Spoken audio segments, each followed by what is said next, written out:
Bom, essa questão 4 é mais uma daquelas que a gente precisa olhar direitinho a figura antes de pensar em responder, para entender o que é que está acontecendo. Primeira coisa, esse diagrama ele representa uma lente ou representa um espelho? Essa é a primeira pergunta que a gente precisa tratar. Por quê? Porque nós temos aqui um objeto real, e nós temos aqui uma imagem correspondente, e nós temos essa superfície aqui.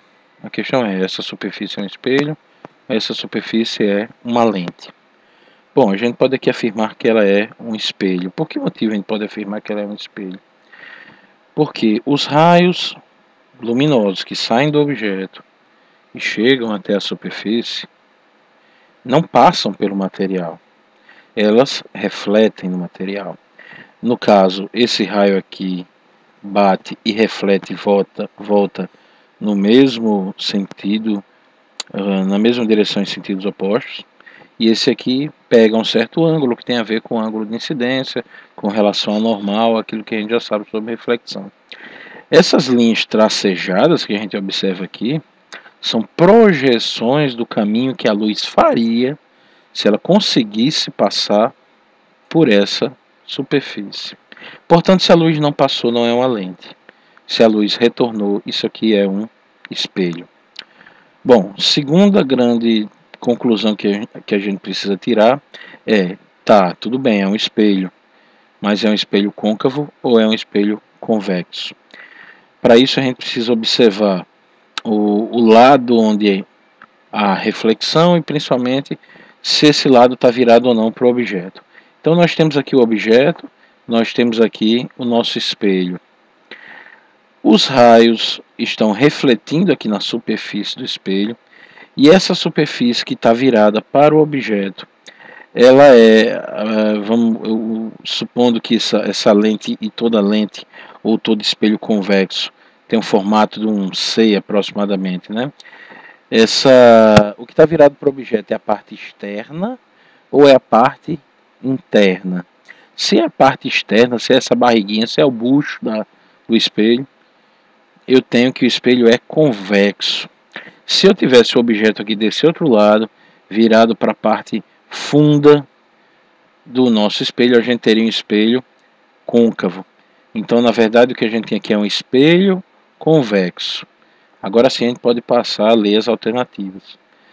Primeira dizia o seguinte: o espelho, por ser côncavo, ou seja, já está errado aqui, na verdade ele é convexo, realmente é o espelho, mas é convexo, gera uma imagem virtual menor, aí pouco interessa, o erro já está aqui. O item A, o item C, vamos pular o B por enquanto. O item C, a distância é S', ou seja, a distância da imagem até a superfície refletiva independe de S? Não, de forma alguma, ela é proporcional a S. Se o Zé aqui estivesse mais próximo do espelho, ou se o Zé estivesse mais distante, essa diferença da distância S refletiria também numa diferença com a distância S'. Portanto, essa não pode ser certa. F é o ponto final e determina a distância do S'. Não é o ponto final, é o ponto focal. E essa distância S' não depende só do ponto F. Ela depende justamente aqui, desse cruzamento, dessa linha imaginária que é traçada entre o topo do objeto e o ponto C, e nessa projeção da linha que parte paralela ao objeto e passa pelo ponto focal.